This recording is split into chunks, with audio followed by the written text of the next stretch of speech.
All right. Hello, everybody. Welcome to HNB Conversations with Cosmo and Rivka. However, Rivka's not going to be part of this one today. We have a special guest with us today. So I guess I'm joining today. This is, and that's Antonio. But you recognize his voice. So this week, actually, has been... really busy. The last 2 weeks have. Yeah, because Antonio and Emma's lease ended, and so as they prepare to move into their next place, they're living with us for a season, and so for a little bit. we've been moving things around, and then at the same time, this week's been tough. Riv's been dealing with she's been being hit with migraines, and so just keep her in your prayers. So today I think you'll be pleasantly surprised by Antonio. So if you're disappointed initially, like, I wanted to hear Rivka. I hear Cosmo all the time. I get that. But it's me and Antonio today. Yep. Here, one sec. I gotta adjust this fan because it is really cold. Just turn it. I'm working on it. All right. Turn the temperature up.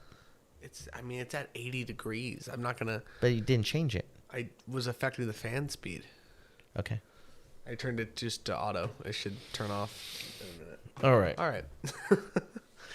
Okay, so our first question is, let me pull it up. Is, what was a fear you had as a kid that you have gotten over? How did you, if you did, that you have gotten over? Oh, that you have gotten over. Fear as a child that I have gotten over. That's easy. We have a lot of fears as a sure as a kid. The dark. I don't know. Yeah. Yeah. Most of my fears I feel like I've gotten over. Most of any irrational fears, like fears of the dark, or Well, I'll tell you, I'm no longer afraid of being kidnapped. So, that one I'm over. Yeah, I don't really know if I was ever really that afraid of being kidnapped, but that's because I was home all the time. There weren't a whole lot of situations where I was in a vulnerable place like that, where that would have really been too possible. I was always with you guys. Yeah. So that wasn't. And then when you got so in 1981, I was 6 years old and living in Florida. Yeah. And is that when all that's when Adam Walsh was kidnapped, and he was my age. He was also 6 years old, and he was in South Florida, and so that was a major thing. Yeah. And then the whole 80s, it was spent with the pictures of kidnapped kids on milk cartons and everywhere, and there were I remember they did the television movie about Adam Walsh, and he's just looking at his he's at Sears looking at he's like, can I look at these toys? And his mom's like, yeah, I'm gonna go over to the next aisle. And then she goes to the couple aisles over, and then when she goes back to find him, he's gone, never again. And so, man, when we would go to so we go to the mall. I remember we'd go to the Tampa Bay Mall, Tampa Bay Center, and it was like an hour away from where you lived. All malls were an hour away from where yeah, you were in Bushnell. I'm just like you drove an hour to go to the mall. Yeah, 45 minutes an hour. Yeah, I mean you could. That was an amazing mall. I guess. Yeah, I mean, especially in the 80s, the malls were a real big shopping district. I guess that's not as much of a thing. It was the thing. It was the thing. Yeah, it's for me in my head. When it comes to the mall, it's just like it's not a thing I think about. Oh, first of all, the mall wasn't about for us. It wasn't about shopping. It was about window shopping. It was just about the experience. Yeah. It was about the food court. It was about window shopping. You're walking around. It's a thing to do. Let's go to the mall, and that's my dad's. We would go to the mall, and so man, in the Tampa Bay Mall, because we would go to. There was a mall in Leesburg, Florida, which was a little closer, but still a 45-minute drive from where we lived. And so when we would go there, the Tampa Bay Mall was 2 stories. Ooh. And so when you're little and you're in this massive mall, and then 2-story mall, still a pretty big mall. And then it was crowded. It's not like malls today are not crowded. Even the new good ones like Arrowhead over here in Peoria is not as crowded as it is. I mean, yeah, they're not that busy anymore, really, in reality. Because everyone can shop online. So when you're that little and you're in a big crowd, that fear of being kidnapped was a genuine fear. I remember there was a store in adjust this mic for a second because it keeps sliding and it's really irritating me. There was a store in Florida called Zare, and it was basically like a Kmart, Okay. And I remember being in Zare in Brooksville, and this man coming up and kind of kneeling down and talking to me, and stranger danger, baby. I was like, get away. I turned around and was like, Mom, like I was out of there. So, but in terms of, let me think, what else, like, okay, so what were you afraid of, Antonio? I wasn't afraid of a whole lot when I was a kid that I would say were like irrational fears. Like I had a level of, like, Giovanni was more afraid of a lot of things. Mm-hmm. I had a level of like confidence and I don't know, like I just didn't care about a lot in that sense. Yeah. Well, I have this story where when Antonio was yeah, you would know some. Like when Antonio was 8 years old, we were attending a congregation, and we were in a little place in southern Missouri, and the kids ministry went on like door to door. Oh yeah, I remember this. They were door to door going to invite people to an event we were having at our congregation, and so all the kids were nervous, and they were afraid to go knock on the doors. And Antonio looked at them and he goes, I mean, what are they going to do? What are you afraid of? We're kids. What are they going to do? Say no? Like they're going to take the pamphlet. They're going to take the pamphlet. Throw it away when they go inside. Like, like he had this like very common sense. I would say, I think so. So like when you were a kid, you were afraid of like the gnome. There was like that. Yeah, there was the gnome story, right? Which I think you've told. I did tell the gnome story about the dream I had of the gnome changing everybody's diapers. Yeah, I don't know. I mean, for me, the one memory I have of a legitimate irrational fear was when I was like 4 or 5, and Giovanni had you and Mom were in. We were living at my grandparents' house, and you guys were in the apartment area, mm-hmm. and you had been watching Lord of the Rings: Return of the King. Okay. And Giovanni, I think, had gone in there for a second and stayed, and he watched the opening scene of that movie with you, which is Gollum's origin story, which is he murders his cousin, and then he becomes this creature over hundreds of years or whatever, and it's really creepy. And so he's like 6 or 7. I think he was that old, right? Yeah. Well, that would have been in 2006, 2007. Yeah. So he was 6 or 7, and he'd have been 7 or 8. 7 or 8, and that would have made me 5 or 6. And he comes back into our room, and he tells me the story, and and he doesn't know any context, so he's just telling me what he saw, and it was terrifying in concept. And so for the rest, we lived there for 9 months, and for the rest of the time living there, at night, because there was the bathroom there, how it was like in a cove. It was in a cove. Yeah, it was a little odd. But when you'd go to the bathroom, it was just pitch black. Right. It was so dark. So at night, where it was already so dark downstairs, I would be terrified to go to the bathroom by myself because Gollum went into a cave in the story. And so there was that part of me that like just mentally, like, I don't know, it just messed with me. Yeah. That would be like the only one, because I still have, I think, a healthy fear of heights. And I don't like lakes. I don't mind the ocean all that much, but I don't like lakes. I think I don't want to get leeches or anything like that, Right. Yeah, no, I didn't. I mean, I've been in lakes growing up, but I generally don't like lakes and didn't want to be in lakes. Yeah, unless it was a lake that they were like, that was like, I guess there are some lakes that are like swimming lakes, sort of. Like there are places where like lots of people go to swim in lakes. Mm-hmm. That we went, I remember with, I think Rhonda and David one time. Yeah, that was in Tennessee. Yeah. So, okay, so here's the deal. A Tennessee lake to me and a Florida lake are very different things. So all of my lakes and rivers growing up are Florida lakes and rivers. And although if you go to North Florida, I remember I went with a friend to a river in North Florida when I was like 10 years old, went with his family on vacation, and it was like springs. The water was so cold. It was so refreshing. It was nice.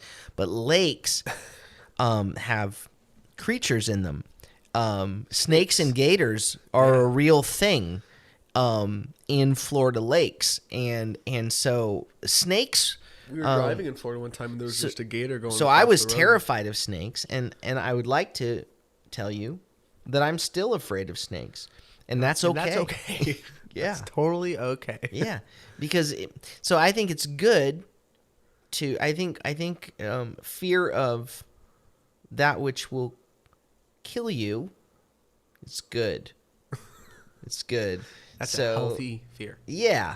Yeah, so I'm afraid of that kind of stuff. I don't like lakes. I don't like swimming in water that my feet can't touch the ground generally. Like, I'm not talking about pools. I'm talking about where there could be creatures. I mean, yeah, you don't like if you get a little too far into the ocean. Oh yeah. And if a wave picks you up and you can't feel the ground, like I don't mind that, especially we always went to Florida beaches, which are clear. We always went to the clear water beaches, so I could still see the sand. Yeah, so it didn't freak me out as much. Well, except there's still stuff out there. Sure, I mean, there's still. I wouldn't go that far out, but sometimes they come in close. You talking about sharks? Yeah, there's not many shark attacks in reality. If you look at the statistics, I'm not too worried about a shark attack. That's fine. Me neither. I mean, I'll still go into the water at the beach. I mean, you say get up close. Some little sharks can get up to like 2 feet of water. Well, yeah. No, they can. You think, what else? What's a normal fear when you're a kid? So one I had, and I think we all had this, was when you'd kind of be afraid of the shadows in your room when you're going to bed at night, and like because it's dark, and like I was always, I just get creeped out. I still sometimes get creeped out. Yeah, where I'm like, it's I'm just like, there's that one thing that I know a lot of my peers did as kids, and you lived in a one story, so I don't know if it was the same, but when you would turn off the last light downstairs. Yeah. And you would just book it up the stairs as fast as you could. Well, yeah. So that's why part of the funny thing in that dream I shared some time ago about when I was 2 years old, that we did live in a 2-story at that time, 2-story condo in Connecticut. And yeah, you were 4. I was 2 when I had the dream. Oh, okay. I was probably closer to 3, but I was 2. Okay. And I was 4 when we left there. And in the dream, I got out of bed and walked downstairs into the kitchen. And that's how you know it was a dream, because I would have never, ever, ever done that. Yeah, I mean, there was that kind of stuff. Then, of course, when you're a kid, like, one of the things that a lot of people are afraid of is, like, fear of rejection or being made fun of, or what people will think of you. Now, you didn't go to public school, so you didn't face a lot of that. No, I didn't. But yeah, I didn't go to public school, so yeah, I didn't. But kids are kids. Yeah. We were very involved in our churches, and kids at church can still be mean. Yeah, indeed. Obviously, it wasn't a day-to-day thing for me. I had the safety of home, and I was there most of the time. But yeah, I mean. So here's the thing regarding this question. I think most of the fears that I had that were irrational, I've gotten over. Mm-hmm. And most of the fears that I had that I still consider rational, I still hold those fears and unapologetically hold them. Yeah. That makes sense. Oh, one fear I had, I think my biggest fear. Oh, so your biggest fear, just out of the corner of just like, I forgot the big one. Yeah, the biggest one. No, the biggest one was as a child was my parents dying. Oh, yeah. My biggest one was like, when your parent would go away and Well, or like if they'd go to the store and be gone too long. Yeah, I have this memory, and I don't know if I've shared it or not. I think you have. Yeah, so when my mom goes to town to get me juice on a day I'm sick, it's a 15-minute drive into town, 15 minutes back, and it's 2 hours before she gets back, and I'm just a panic mess. And then my parents both had sleep apnea. My dad had it really badly. So I'd be walking past their room at night if they were sleeping, and my dad, if he had stopped breathing, I would wait to hear and be like, and hear him take that breath in again. I was like, okay, Dad's still here. So I think that was my biggest fear. That makes sense. And so no, I didn't have that as much because you had cell phones my whole life, right? So we could call you. But when it would be a while where you guys were gone and I would call and you wouldn't pick up, then it's like, you'd get that. What's wrong? Right. Yeah. All right. I'll spin again. All right. I'm looking at the questions here. We've cut some of them because some of them would just be simply better for you and Mom. I'm not as. Yeah, I mean the dynamic that we have is a father-son dynamic. Yeah, so it's kind of I'm trying to hit questions that work a little better with this specific episode. Yeah. So, all right. Let's see. All right. Well, let's try this one. What has been a belief you once held about God, salvation, or what it means to follow Jesus that you have that you no longer have? What? Or what it means to follow Jesus that you no longer have? There's a typo in there. Yeah.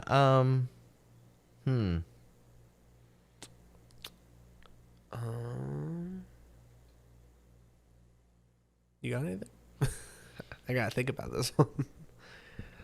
Yeah, I think my beliefs that I held that I no longer hold would be things that more cultural, I'd say. Well, I was going to say, so one of the differences, this will be interesting as you and I have these conversations, because I'm the one who's been teaching you. Yeah. Your mother and I have been teaching you your whole life. Right. So that's where it's a different deal. So for me, I would be, because I grew up in the South, in the real Bible Belt area, and things were, I think my understanding as a child was more centered around legalism and fear of hell, rather than, I still believe in hell and that it should be feared. Yeah. But I was motivated in that way, rather and so my faith was defined by the things I didn't do. I see. Rather than by what I did do. And because and then I also, without realizing it, I think I didn't understand grace to the degree that I do now. And you know how sometimes, so you'll have disagreements with people theologically. Well, in the Assemblies of God, which is what I grew up in, we're still in. I'm still in. And I, first of all, I believe in free will. I still believe in free will. Very more than ever, I believe in free will. But I would have these arguments with, especially in like high school or whatever, with my friends that were more in Baptist churches, which most of my friends were in Baptist churches, about once saved, always saved, eternal security. And now what I observed in them was they took it as license. They were like, I went up, I prayed the prayer, I wrote my name on the card, and now I can do whatever I want because I'm locked in.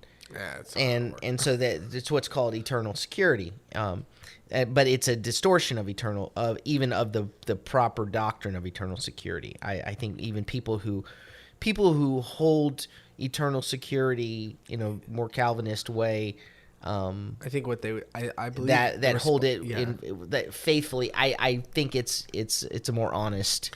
Yeah, I think the response to that would be, you weren't necessarily saved if that's the direction you've gone. Right. Well, that was the part of their argument too. Is they would say, I'm saying that would be their argument. Is what I'm saying. They would say, well, if you did that, then you were never saved to begin with. But there are these. So I believe that someone can be. Nothing can separate you from being loved by God, but because He doesn't control us, that you can you can walk away from Him. So anyway, that being said, that as a premise, I think for a good portion of those early years of my life, I had what you would define as eternal insecurity. Mm-hmm. Where this idea that if you sinned and then just after you sinned you died, that was it, buddy. You were done for. Like it was this paralyzing fear. Sure. And so that was and I don't it's interesting.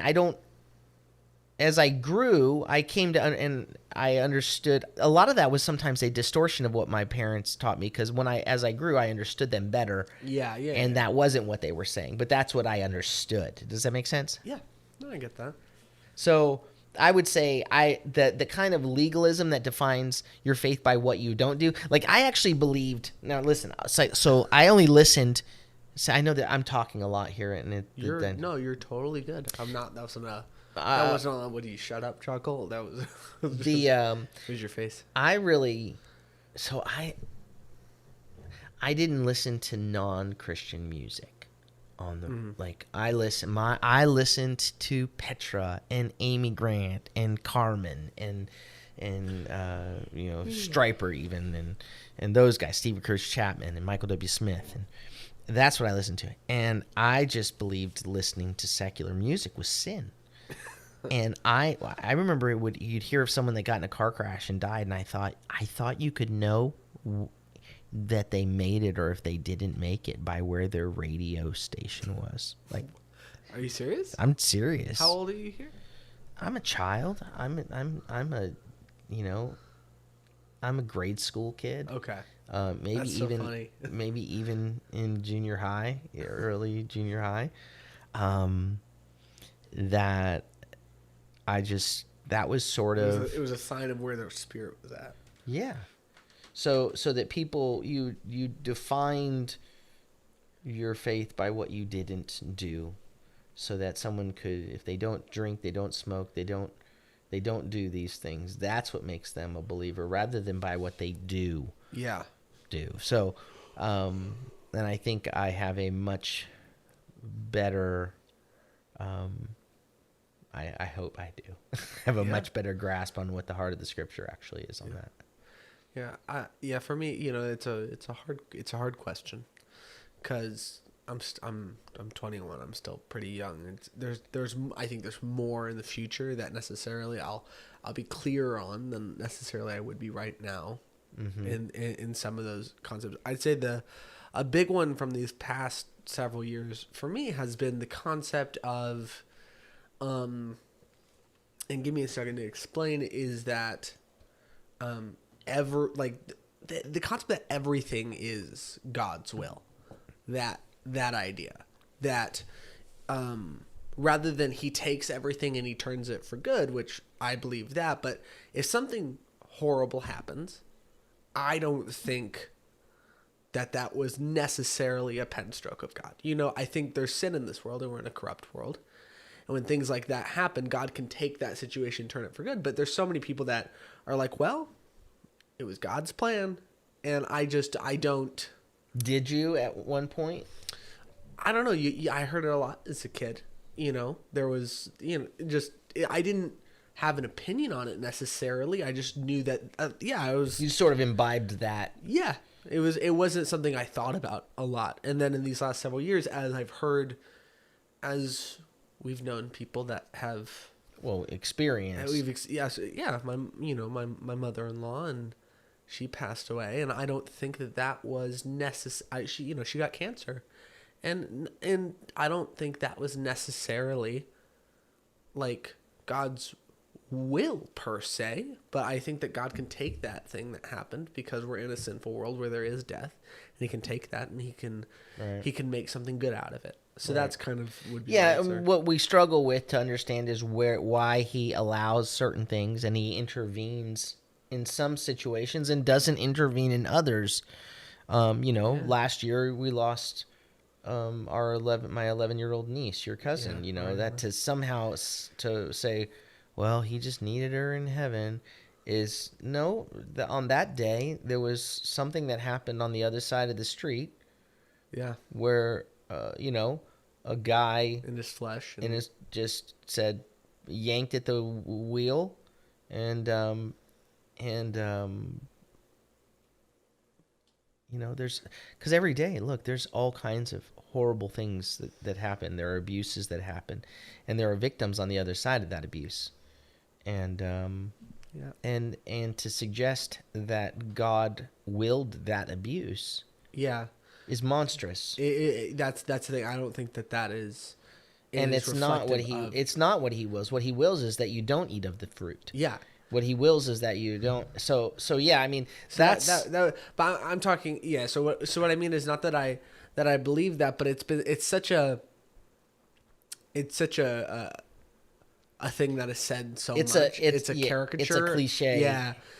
And so that yeah. I don't know. It's just, I in these last several years, I've heard people say it where it's like no, not like it's okay for it to be tragic, right? It's okay, and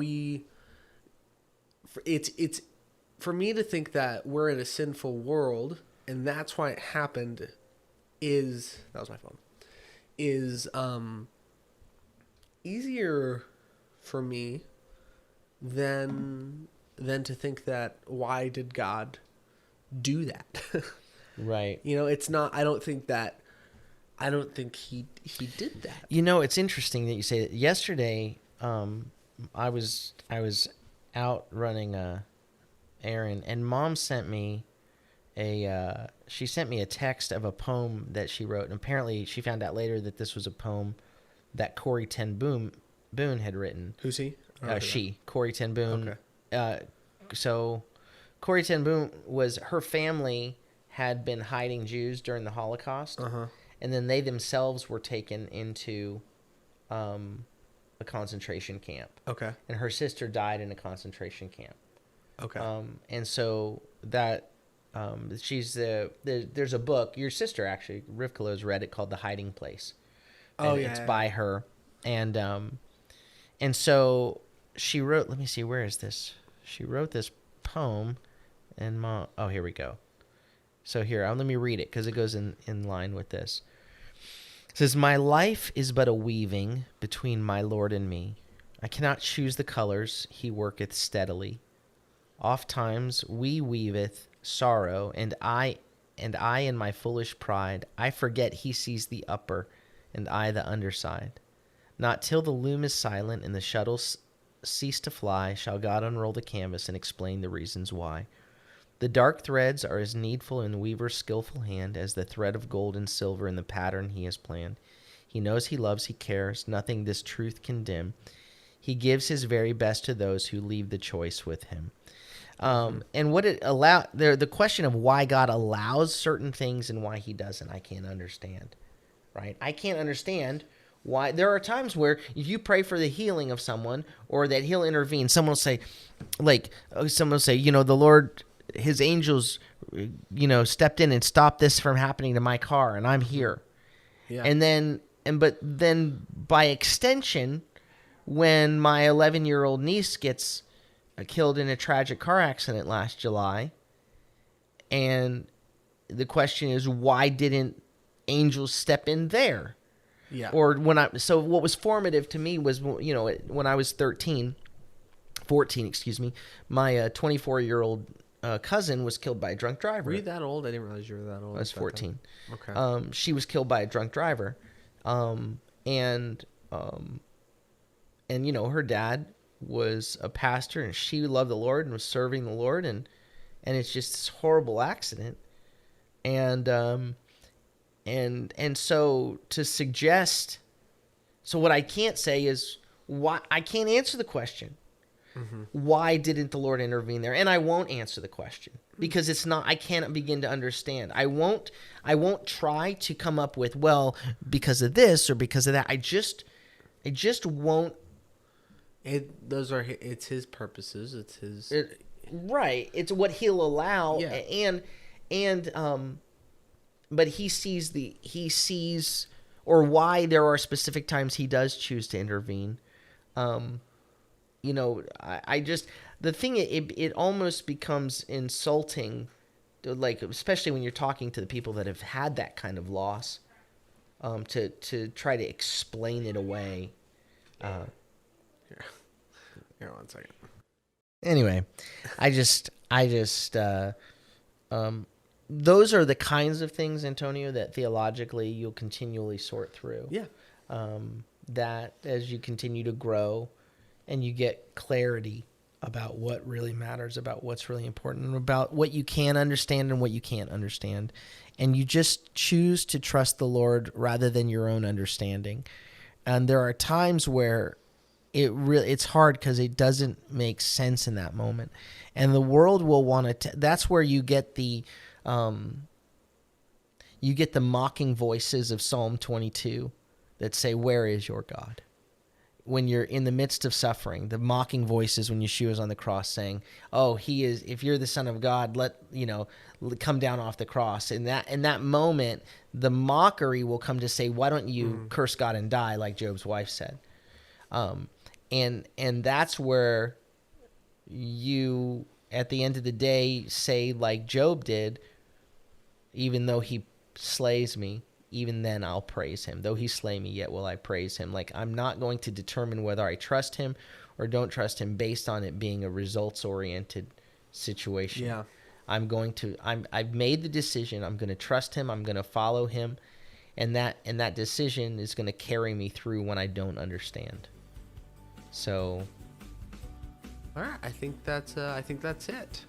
Yeah, those two questions? Yeah. All right. So this will be a shorter one today, and we want to make sure to save the other questions too for when Mom's here. Yeah. So, all right. Well, thanks for listening. Yeah. And may the Lord bless you and keep you.